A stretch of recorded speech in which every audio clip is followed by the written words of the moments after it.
Hello and welcome back to the Philosophical Goob-za, because there's two. And now we're going to talk. Last week we talked about the male loneliness epidemic and how we think that came about. And now we're going to kind of blend that into maybe some theories as to what's happening and maybe some theories as to why the girls' side or like women's side of it is occurring across the world. So I wanted to open it up with an excerpt. It has to do with a creation story from the Navajo Native Americans. And yes, so I'm going to read it a little bit, and then we'll talk about it. So the Navajo creation story is a lengthy, complex story. Not this one, but this one is shorter, trust me.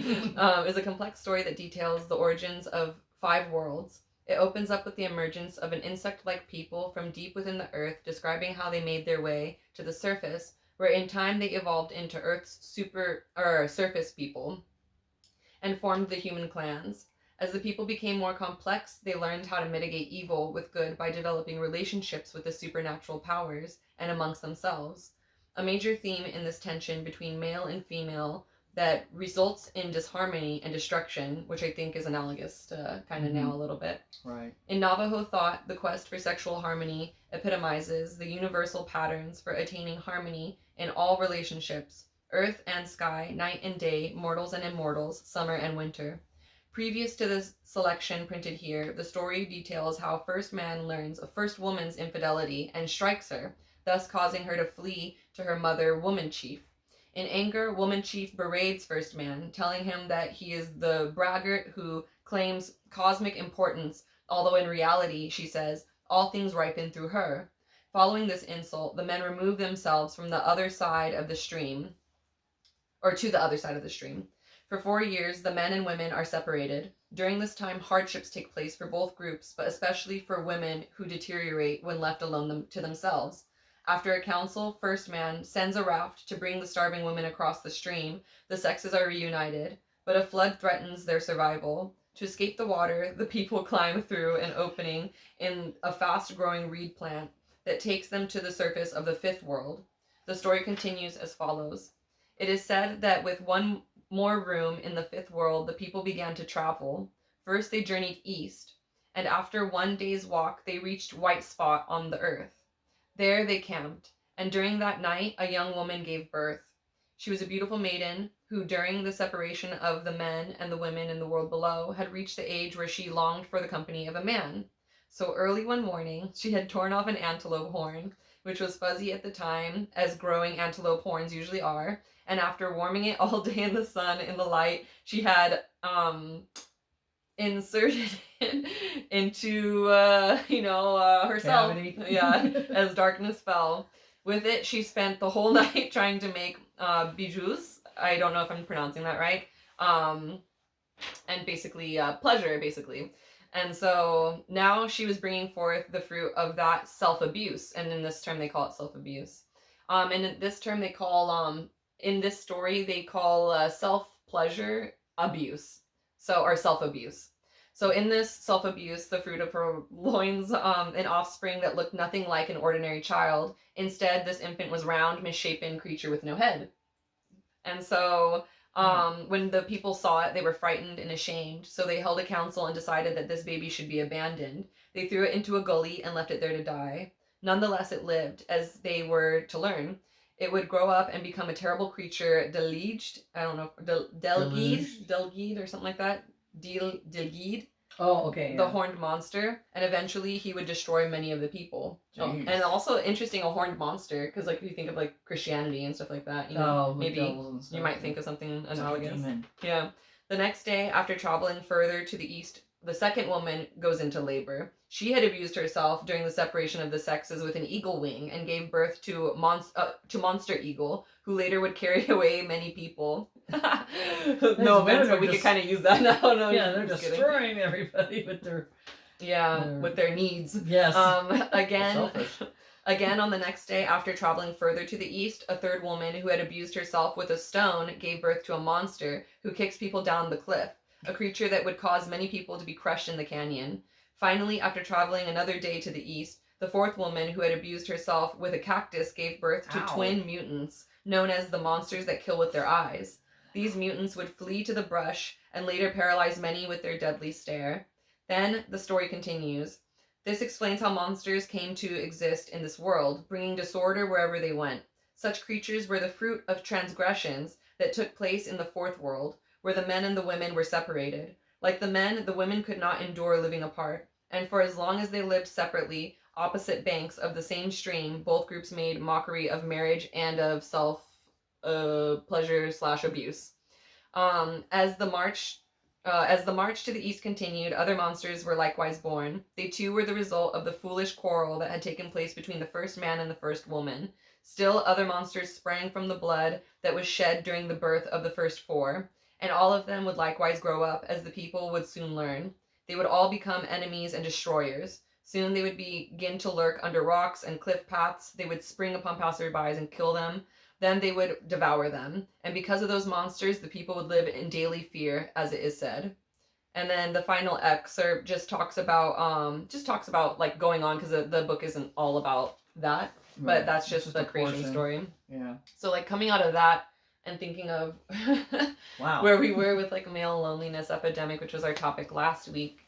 I think like the main point of the story too is to show obviously how, number one, I think violence creates distance, because I mean the first act was first woman cheating on first man, and then he hit her, right? So I think that obviously shows also destruction in general, because I think we've said this a couple podcasts ago, but like or episodes ago, that like destruction is easy and growth is hard. So and especially think of like anything you've fought for, or like, you know, internally at least, like willfully and achieved, and then think of how easy it is to just destroy it all, because it's so easy, just with like the wrong choice. True. So with this idea, it's interesting too, because usually, especially in Western culture, I think we hear a lot more stories of men cheating. So I think that this is very interesting that it was twisted, or at least from our. Well, and it also sounds like the women have such power that they didn't know, and by going against what was natural, that it created such destruction. Yeah, and I think a good point of the story too is to show how when we start to villainize the other side, so like for example, like women villainizing men and saying, you know, like all men, but we'll get into that because that's a depth of its own, is that it just makes animosity, and it creates this tension where like maybe someone is not like that at all, but because some people paint with a broad brush and think all men, then like maybe the first time someone talks to them, they think creep. You know, I mean, I'm not saying like he touches your arm or he's like, hey, or something like that. Not like that, but he's like, oh, hi. And it's just like that. Like maybe some people are more inclined to be like, oh, like kind of scared and fearful, when in fact we're kind of like two necessities of a whole in nature. Well, yeah, and that's allowing something that you haven't worked through, something obviously, if you're getting that reaction just from somebody just being a regular person, not doing anything threatening. That sounds like a whole nother deal. Yeah, definitely. You know? And especially with like the movement of, I think it's called B4, B2. I'm sorry, I don't really know I think it's the B4 movement. I'm sorry, I might not be saying the term right. Me Too? No, not Me Too. It's basically the movement. I think from what I understand, it started in South Korea, and it started as a revolt of sorts of women refusing to fornicate and basically date men because of the abuse and the violence that had been happening to them. So I think it was called upon, and then a lot of the world took note and fell in line, you know, with this idea and this practice, which again, like if you're experiencing violence with like men or anyone, like absolutely, like do not take that, you know. But it just is a destruction in a way, because now it gives like the idea that like maybe all men are like that, right? And I think that's the misconception with people saying all men. Yeah, sending the wrong message. I mean, it had a valid origin, but because it was vaguely received, like you said, broad brush stroke, and now it's ruining a society. Yeah, and it's been misunderstood. Yeah, because totally. The you know, all men is not saying every single man. It's not saying every single man is a perpetrator. It's saying that when you look at who's perpetrating the crimes, it's almost always men. Right. And of course it's not all men. No, So like no. that's the only part that sucks about certain messages, is that they have a deeper meaning and a more complex meaning, but when it's ran with by the public, that's where like it can be misconstrued and like totally blown out of proportion, misunderstood, miscommunicated, and then in this case it's really affecting a whole culture. Yeah. Because like in South Korea, I mean, I was just watching a video and they were talking about how the numbers have gone up so high in women choosing not to marry, not to have children, and in their culture, casual sex relationships and children out of wedlock are basically culturally no. Their way of thinking, not to say it's archaic by Western standards, I guess it would seem that, but they're still very seriously steeped in their culture. Yeah. And in tradition. And in their tradition, and their marriages typically are arranged. It's not love. You don't marry for love. That's a romantic Hollywood thing to them. Is that recent? Yeah, I was just watching, and there was a young girl that was talking about this, because she was talking mostly about the decline in births, that it's kind of like similar to Japan, where it's affecting, because the society, because you've got aging out elders and basically no one's replacing them. Yeah. And that all the welfare is being used for the elder care and the elders aging, but there's none being put in for the youth coming up. So when they're elderly, there's no funds. I didn't really know that. Yeah, it was interesting. I was like, holy moly. So this gal went into the ramifications. It's a domino effect. It's not just, we're not going to have kids, culturally, all these women are putting their foot down and they're like, no, I don't want to get married. Yeah. And it's not just a retaliation to the male side of this equation. It's the cost of living. Like anywhere here nowadays, these young people can't afford to buy a home. And one of their marriage customs was that the parents of the groom would give a gift to the groom of 10% of the cost of a new home. Oh wow. No one can do that because in Seoul, Korea, 1.5 million.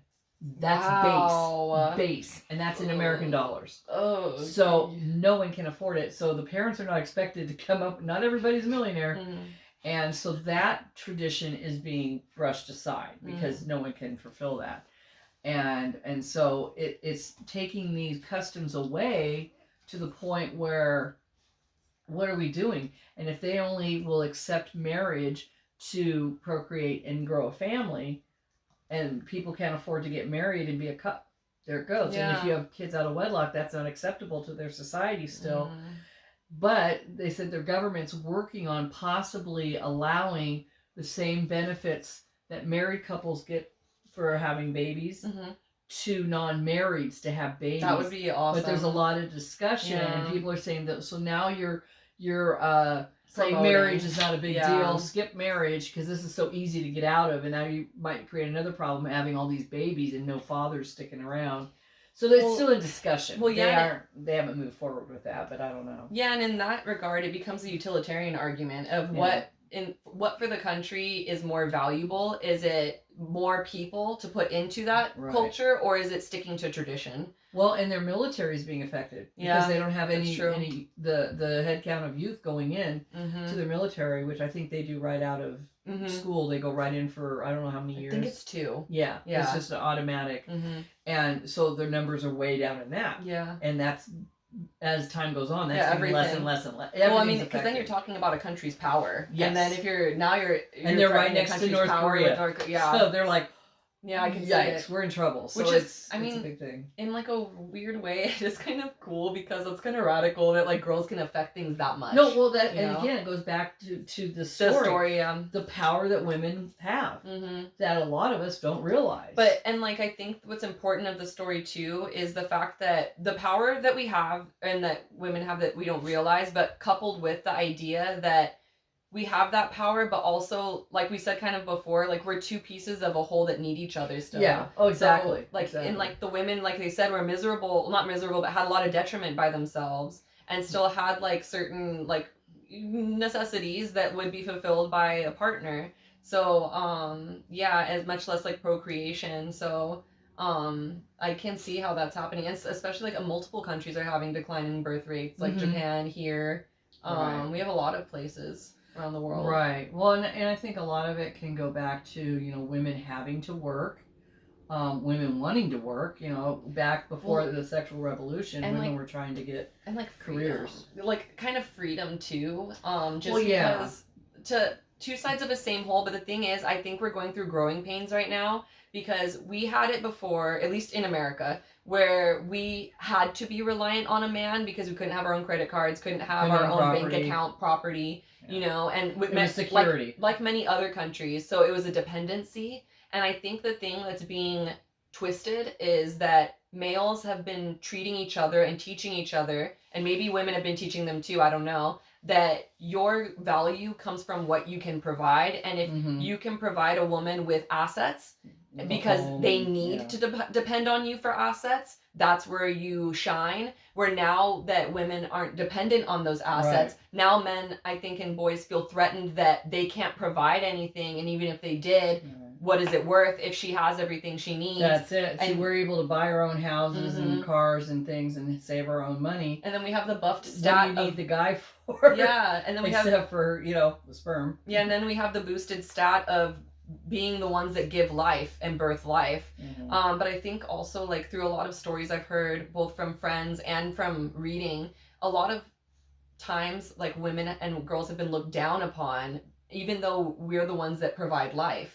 So I think that's something that's really a conundrum too, is why would you even treat women and girls so poorly ever if they're the ones that create life and they're the ones that men primarily and stereotypically depend on for nurturing and for bringing up children. And like, I've joked with my mom about this before, like, what you see it in war movies too. I'm not saying that it's only there, but I mean, you hear it where, like, when a guy's dying, he cries out for his mother. And it's like, because it's but security yet, and it's and it's safety and it's warm, it's home, you know. And so to treat women and girls like they're something to fall in line, exactly, something to follow you, and if they're not acting that way, then like I won't take it. That's ridiculous. I think that it's, again, growing pains. Well, you're a team. I think that's what makes it cohesive, whatever that means to a couple. It's different things to different people and couples. But I think you need to be a team. And an equal team, at least in the respect part. Like, you know, teams look different, but I mean, having that respect for each other, I think, is absolutely necessary. And I think that's what we're seeing. Yeah, well, and I think there's things are happening in how kids are raised. Technology. Currently, technology. I think a lot of people are not spending actual FaceTime with each other, you know, and interacting. It's all this, and it's showing. We're seeing the results of plugging into tablets and phones and computers and not socially interacting face to face. Well, and now you have also sex dolls, and you have VR, where it's like now you can have. You know, there was actually a story about a teen who actually had offed himself, so to speak. Sorry, trigger warning, but like he had ended his life because he had a romantic relationship with an AI. Oh. Yeah, and imagine. So it's creating a whole nother psychosis. And you're because you're putting all of this responsibility and growth in something that's not real. Right. And then in that factor, like, you can never touch it or feel it or anything except outside of your mind. And also, again, this goes back to a couple talks ago when we were talking about technology and who makes the coding for these AI. And they could put anything They can put anything they want. What if it's a demented coder and they put some twisted things where, like, now you're encouraging people to commit violence and things like that. And because you have this pull of love. We're like, oh, well, they're in love with emotion, them. Yeah, and it's a strong emotion. And now you have kids that are going through this. And then they're attached to their tablets and they're taught that technology is the future. Technology is ruining the future. Yeah. Like, it's ruining the future because we're not balancing it. Exactly. We're just going, oh, it can take care of everything. No, and it can't. There's been so many, countless, sci-fi and horror movies done where what happens when the creation kills the creator? Well, it always does. And I think a big, strong, part of that as well is the fact that you can say, oh, that's just a movie. Oh, that will never happen. But if we live in Art a world, imitates life. Yeah, exactly. And if we live in a world where billionaires and up do things for the point of making money, staying in power, and doing as they please, and making people slaves, basically, then why wouldn't that happen? Because they're going to push technology in the way that will be most beneficial for them subjectively, not for humanity, unless they're a really wonderful billionaire that I haven't heard of yet. Have yet to meet. Not saying that there's not some, maybe, but to find an ethical billionaire is a huge question in and of itself. So why wouldn't something like that happen is more so what I'm saying. Yeah. Like, there's no reason to think that it wouldn't. Right. Exactly. And so, like, with this idea, like, I think that men have, in the tradition of the culture, have been taught this is what you are. And now that women and girls can be this too, I think it's just absolutely effing threatening. Mm-hmm. And instead of investing in who you are and being a beautiful person and soul within yourself, if you're a wonderful person, you're going to be fine. Like, you're going to find somebody, it's going to all work out, everything's going to be fine. But if you keep putting this value in these things, in the appearance of power, in the appearance of these toxic things that destroy the soul, then I think that's what's happening. Yeah. And then you villainize and you go, it's their fault, they're the problem, instead of saying, let's understand each other. I think we're not understanding each other, and we're not having talks where we're trying to understand each other. No. We're having talks where we're trying to find something that someone says so that we can jump down their throat and tell them how wrong they are and what they've done wrong, instead of trying to genuinely understand another point of view. Villainizing and blaming everybody, but not taking ownership for your own stance or point of view or place in this equation. You sit there and go, well, no, this isn't working, and what am I doing to contribute to it, and what's she doing, and what can we do together? And and we all need each other. That's the thing, that people gotta wake the hell up. And yes, you can have isolation, you can be on your own, you can do things solo, but when it comes to being productive in any way or positive, we all need to work together. And right now, where I think we're at the stage, like she said, where we're all blaming and trying, rather than trying to find a solution, we're too busy trying to blame each other and do that and put each other down. And that's not a way to move forward, kids. Yeah, and in doing so, we create a deeper divide, and now we're seeing that you may not recover from. Yeah, the lonely maleness epidemic. We've seen the B2 movement, or B4. I'm sorry. B something. I know it's like a vitamin. Yeah, but that's why I keep confusing. B12. B12 movement. But you're seeing these two movements, and they're becoming even more empowering, and now we're seeing worldly effects of it. Well, and especially in a culture like South Korea, where they're very structured in how they can act in society and behave, and they're even rebelling now and speaking out, and that to me says volumes. Here in the West, we have such freedom of speech and expression. Everyone's saying something. Everybody can say something any minute of the day and whatever, and go online, and their internet's restricted on what they can see and what they can put out, and their society, and they have strict rules on how to do everything. So for them to take those steps and speak out tells me that it's bad, way worse than what little bit is trickling out and we're hearing. And for them to be moved to that. Well, and we've talked about this, I think, a little bit before, but like, even when going out, like, I don't really see too many people talking to people they don't know. No. And if they are, it's always like, it's so, I feel like and think it's so ostracized as a beat practice that it comes across creepy. Because like, you're not even used to talking to girls, and then you're like, hey, what's up? And they're like, oh, what do you want? What freaking movie did you watch to learn that move, you lizard? What's going on? Just be normal. Just be normal, Just go up and say hi, or what are you up to, or what's your name, or it might sound corny. And don't do it when you're blitzed too. Let me tell you that, because like, I went out with some friends this past weekend, and both the people that approached me were just sloshed, and it's like, I'm sober as a judge, so like, so when they were talking to me, I was just like, dude, oh man, like, it's like, really not like this, No, you need to go now. Oh, bye-bye. But that, I think, because obviously you're the young one, so you have the nightlife now. And have you noticed that that's changed since 2020, or was it prior to that? I don't know. I don't know. I think that's a benchmark for a lot of societal practices and how people interact, but I don't know if it's the thing that defines it. That's change. A good question.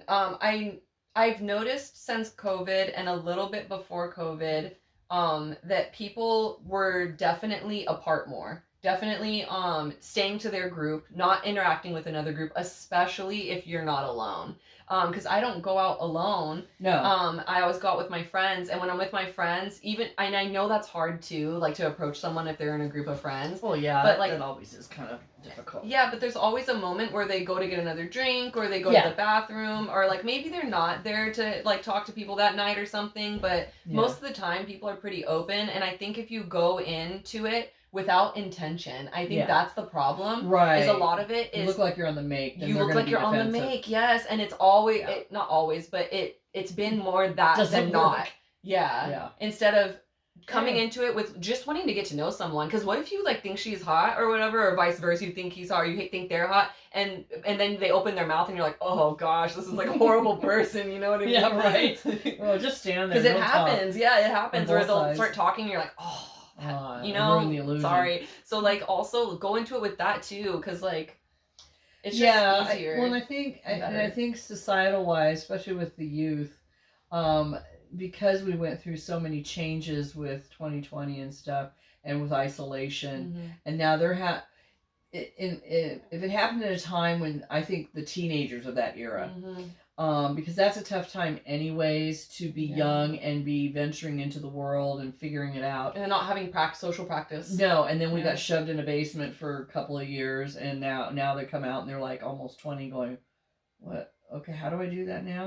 So it's almost like they have to relearn. Yeah. And if they don't have the type of personality that allows them to overcome those fears, those social awkwardness stages, then they just keep being that person, and it's just really harder for them to interact. So I really felt for them when that came out, because at least at my age, I was like, whatever, I have no buffer. I just do my thing, but I'm not 15 trying to figure it out. Well, and also, this is something I've heard from people primarily that are probably like in their older 30s and up, but I think it would be so valuable, like if people could practice and learn it. It's hard, but when they're like 20, is learn that number one, all the people that you've ever been like nervous about doing something dumb or silly in front of, have you ever seen them again? No. You have not seen them ever again. That's one way to get over it. And think of all the people. Never see these people again. Yes, and think of all the people that have, like Mom was telling me the other day, that have talked to you for too long, and you keep trying to be polite and listen when you don't care or want to be, no offense, or be like around them. And like you figured out you didn't want to be in this conversation like 10 minutes ago, just walk away. Like you can just do something weird and you can just walk away. You're never going to see them again. None of the people, And especially if you're average looking like me, and I say average, not to put myself down. I mean, this is a face you can forget in 5 minutes. It's great. I like my anonymity. Oh my gosh, no.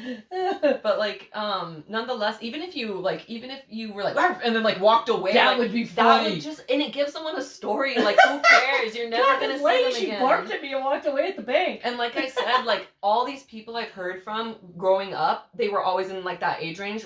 Predominantly, they were like, it took me so long to figure that out. Yeah. And like, figure it out earlier. Like, go take a chance, go up to someone, and once you start doing it, I promise you, it's addicting. I promise very you, liberating. It becomes so easy. Yeah, it really is. Because I mean, the first couple times, no, but like once you start doing it, it's so easy. Because people don't know how to react to it. They just stand there and they're like. Well, and like these are people you're never going to see again. I mean, unless you do it somewhere where you're familiar. Yeah, like the same bar every week, or your same supermarket to the checker that you see every week. Choose your moments. But especially if you're not in your hometown, or you're, like practice on a road trip. Yeah. You're never going to stop there again. Yeah. So just bark at somebody and walk away. And so if you want to meet somebody, or you like somebody, or you think they could be interesting, like don't be afraid to just go up. And also, do you know how much of a flex it is, guys and girls, when you go up to a group of people and just like try to get to know somebody? Like, and again, if you get the signal that they don't want to talk to you, then like excuse yourself. Learn body language. And learn body language. And also, like, there's nothing more charming than, like, someone saying, you know, I just wanted to let you know, have a great day. And you walk away, oh, have a great day too. It is so lovely because you realize that that person wasn't just trying to bang you. They, like, genuinely just wanted to see, like, if you were an okay, decent person, if it's interesting, you're receptive. Yeah, and there's nothing wrong with trying to see if someone's receptive. There's nothing wrong with that. As long as you're not, like, screaming at them or, like, grabbing them or something, you know? Well, and I remember, like, way back in my day, and I'd be at a club, and a gentleman, I'll say gentleman, being, God, I'm dating myself now, a guy would walk up to the table, there'd be, like, maybe 3 of us girls together, or 4 or whatever, and he'd say, look, does anyone want to dance out of your group? He wasn't picking anyone, and, you know, so that way it took the pressure off of him of selecting one and being rejected more. And it opened it up to be non-threatening. Okay, he's not pursuing anybody. He's not, okay. So generally one of us would say, sure, you know, and it made us feel like, oh, okay, you know. Yeah, and like it's for the fun of it. Right. Not for like. And then my thing was I wouldn't dance slow with a guy I didn't know. So a guy would generally come and ask me on a slow dance.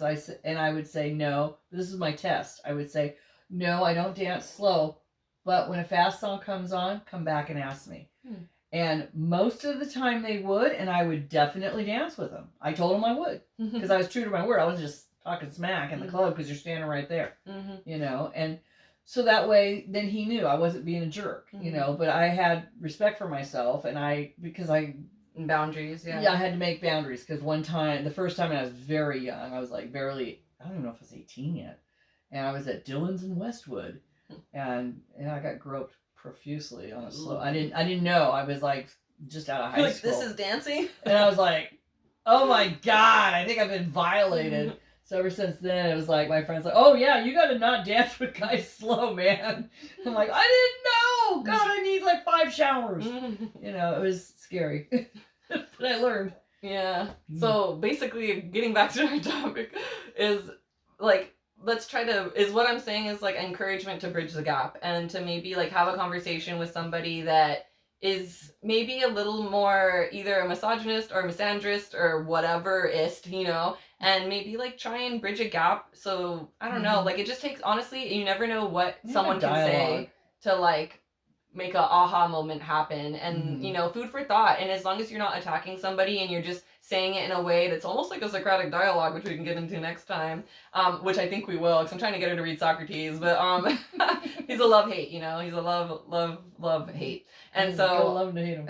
Yeah. So yeah, that's our topic for today. Thank you for watching, and next time we'll probably talk about a little bit more philosophical stuff, but we really wanted to get into this idea of like the opposites and why there seems to be so much tension and how to like resolve that, because it's a worldwide problem now, because nobody's gonna win with it. The divide getting bigger. We need to communicate and understand each other. And learn from each other. Yeah, learn from each other. And we're a team. Yeah, exactly. We're a team together. Yeah, teamwork, man. And if you think you can only learn things from men or only learn things from women, then you're missing out like severely. But but I mean, you'll get that one way or another. Yeah, exactly. But thank you again for watching this Philosophical Goobs, because there's 2. And we'll see you next time. Bye. Bye.